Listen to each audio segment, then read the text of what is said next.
Hello everyone, welcome to a product spotlight video. I have a product spotlight video for you on the Greenery Lane bundle along with the coordinating Greenery Lane washi tape.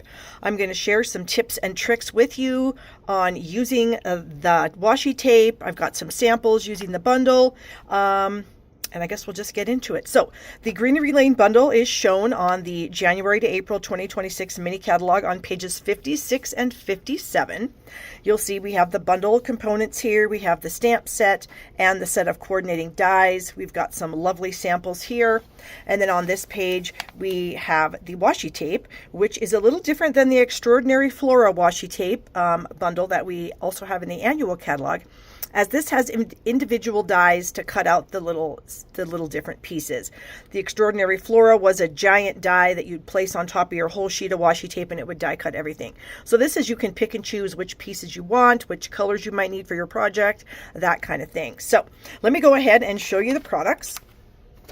So here's the bundle. We have the stamp set that has a number of two-step stamp designs plus some sentiments. And then we have some coordinating dies.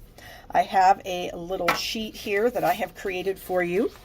So this shows, these are the stamped images.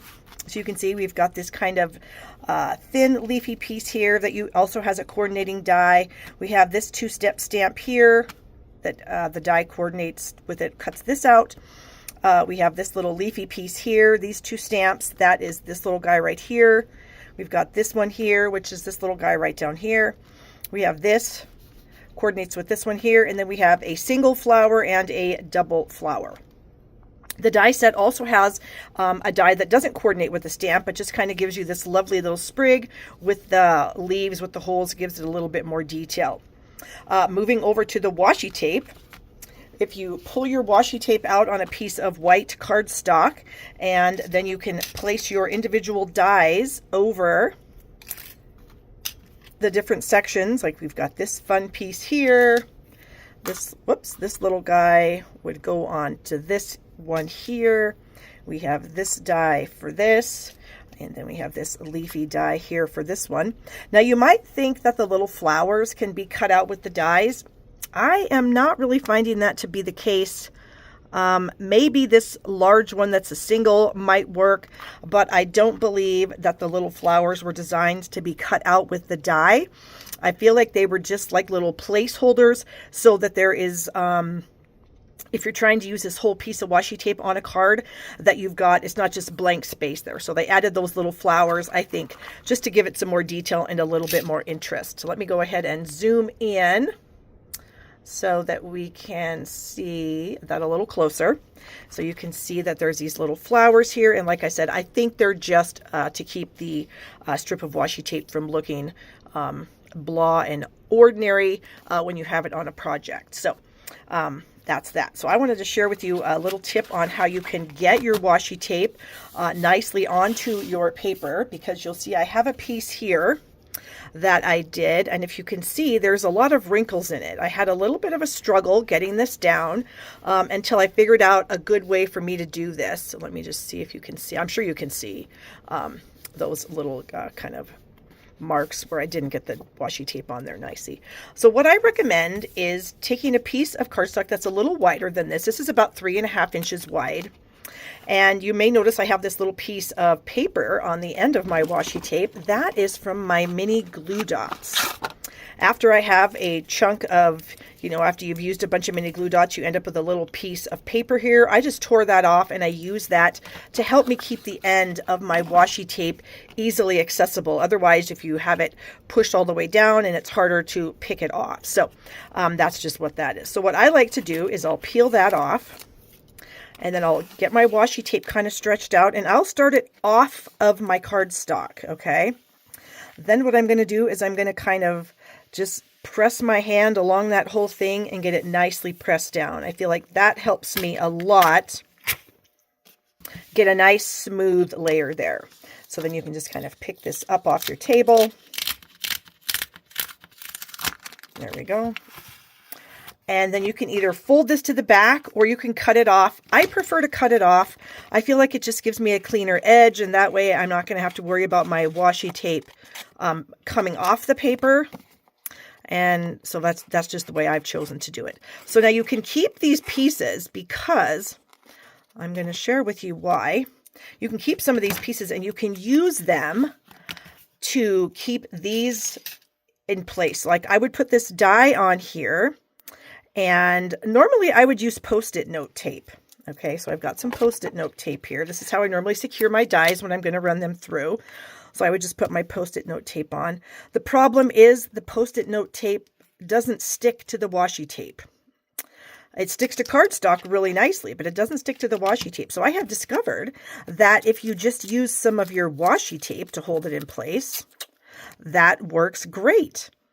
You can see I'll cover that up. I can put my little piece of washi tape on there. If you are a person that likes to secure your dies in more than one place, then you can do that. And you can run that through, and then the washi tape just peels right off of itself, but it does stick good enough to get it to go through the machine. So that's what I'm saying. You could keep these edges after you've cut them off, and you can use them for that purpose.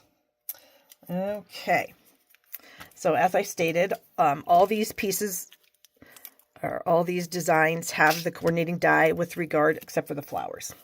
All right, so then you can take this lovely design right here and you can add it to a card. I have two separate cards here that I've used that as just a background layer. So you can see this one here. I basically just copied this right off the Stampin' Up! Website. And then this is one that I created myself.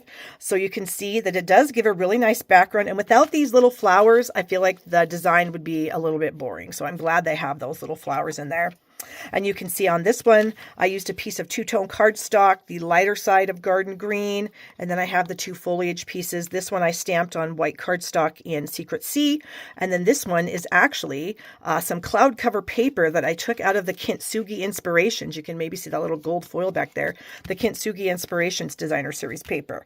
So there's just a couple of cards where you just use the washi tape plain, flat, just as it is. Bringing back in my little, I think I shared this, didn't I? Sometimes I don't remember. I'm old. So these are where I've cut out of the washi tape. So I've just cut a couple different colors out of each of these just to give you an idea. And then I just glued them to this. So this is kind of like a cheat sheet for me so I can see, you know, what the things are, what I might want to use on a project, that kind of thing. All right, so here we have the white cardstock where we have the washi tape placed on white cardstock.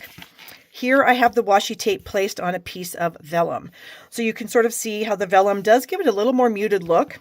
If you ended up attaching your vellum to a white piece of cardstock, it's going to look, I think, just like the white cardstock did. So it's just a little bit different look. If you cut those out, it'd just be a little bit more sheer, I suppose. So you could do either or with that. Now you may be wondering, can you put this on other colors of cardstock? Well, sure.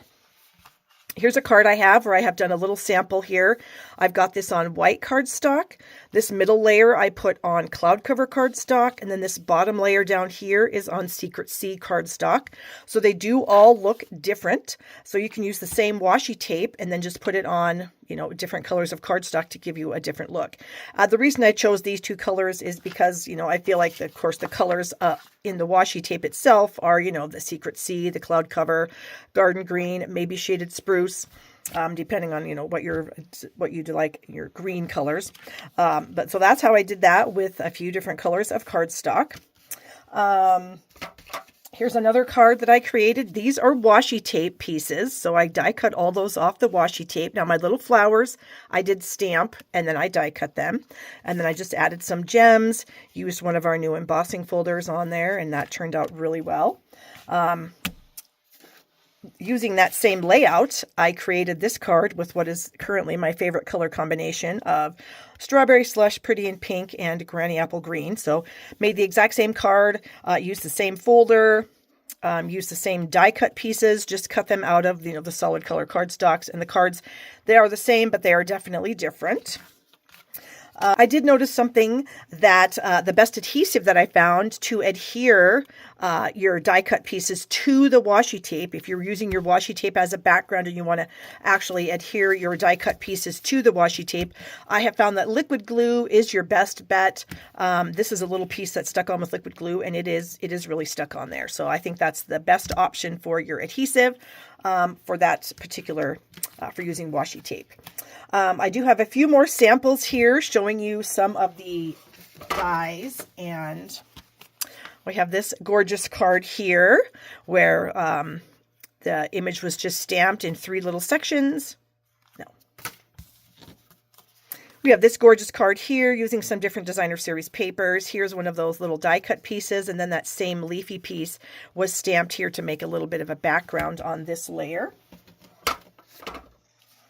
Here's another card I did, kind of based it on this same layout, except I did my sentiment across straight rather than crooked. And then I just used a few of the die cut pieces on there. So I really like that card as well. Got a lot of options here for you. I'll kind of bring these all in as we're talking about them. Here's a beautiful card using just the stamps, not any of the dies. And then this is kind of a fun fold there.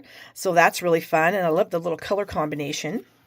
Here's a beautiful card where the images were just kind of stamped in a circle. And then you have your focal point just kind of placed in the middle. So there's probably like a mess of stems under here, but nobody would know. So love that color combination.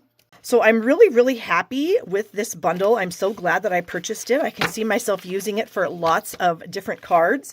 And I really do love the color combination of Secret Sea, Cloud Cover, Garden Green, or Shaded Spruce, whatever you want to use there. I just think it's really pretty. I hope I've given you some fantastic tips to use these amazing products, and I can't wait to see what you guys do with them. So thank you so much for joining me today, and I hope you have a fantastic week. Bye-bye, everybody.